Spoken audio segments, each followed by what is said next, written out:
Good afternoon. My name is Otoba Sebaseko from Web TV, and we have this program, Economy Watch. We meet to discuss the trends in the economy from the globe to even our nation. It's Mr. Kelvin Emmanuel.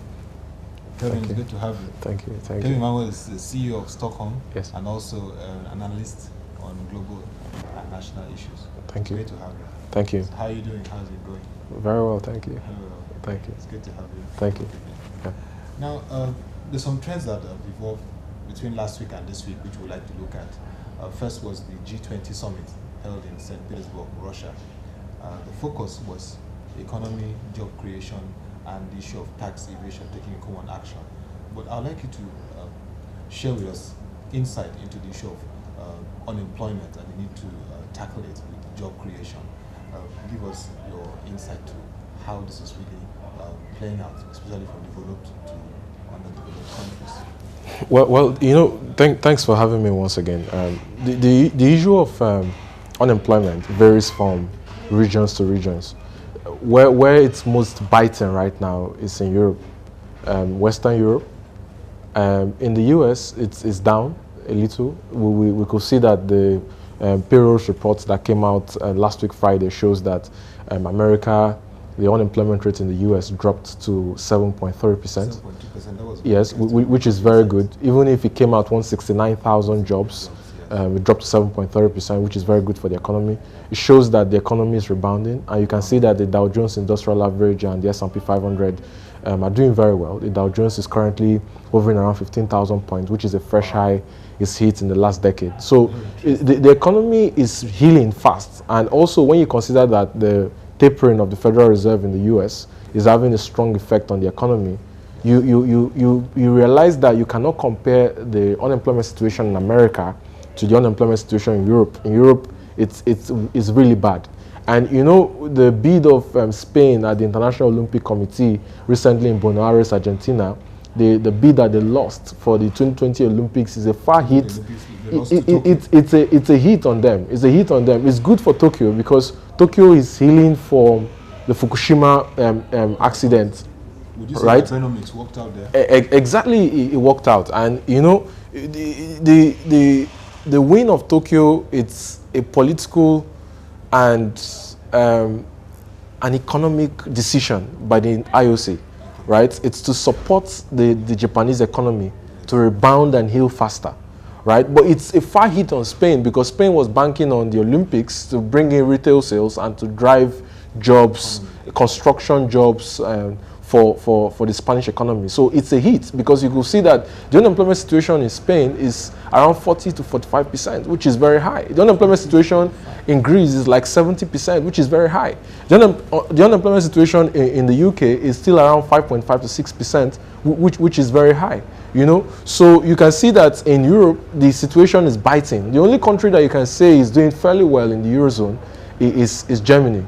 The construction, the construction sector and the manufacturing is very strong, and you can see that with the stimulus that Angela Merkel is giving towards young and small businesses in Germany, the economy is showing sign of really coming out strong in Europe, right? But when you consider the issue of tax evasion and the focus of the G20, the G12, and the G8 having tax evasion as a subject focus at the Global Economic Forum and at this summit, you can see that in America last year, the IRS disclosed that the US government generated $2.5 trillion in tax revenue.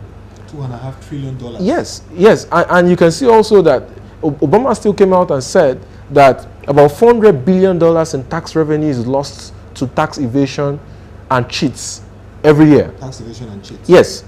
From the corporations from America? Exactly, and from high net worth individuals in America who are not disclosing their financial earnings. You could see that the about 15.5 million Americans that own accounts offshore in Europe mostly that have cumulatively about $500 billion in wealth stored abroad. The government is working very hard to clamp down on them. And one of the ways that the Internal Revenue Service and the Securities and Exchange Commission are working very hard to achieve this is to ban the trading of of American citizens. They banned the ownership of foreign brokerage and trading accounts offshore. So if, for example, I'm a US citizen, I'm not allowed to open and maintain a brokerage or a trading account overseas. I can only maintain a brokerage and trading account in the US. But if I'm not an American citizen, I can maintain an account in the US. So you can see that with this, the government is looking at ensuring that American citizens don't take monies abroad and use it as an excuse of trading abroad with brokerages and companies abroad to launder money outside of the US. So this is one of the ways that the government is looking at clamping down on the $400 billion of tax revenue that the government loses every year to tax evasion and cheats, right? But in Europe, the strategy is way different because it varies from country to country. Most of the Mediterranean and Baltic states in Europe have built their economies around creating secret accounts and creating islands where high net worth individuals and corporations can launder their money to. You can see that. The Greek case, remember the Greek case of Kostas Vaxavanis, where he published names of people in Greece, over 2,000 that were sending their accounts to Swiss accounts and all that. Yes, it's a big issue. And as a matter of fact, even in America, you can see that of the $130 billion that Apple currently has in cash stored, right? Most of those funds are stored as special purpose vehicles, SPVs, outside of America. So usually, if Apple wants to pay for inventory or wants to order for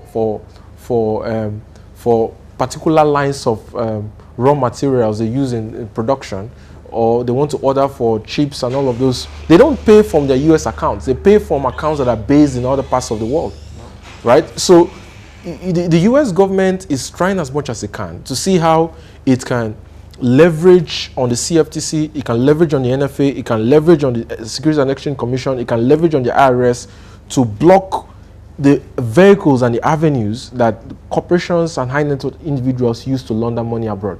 But one thing is important: the issue of tax evasion varies from countries to countries, from regions to regions.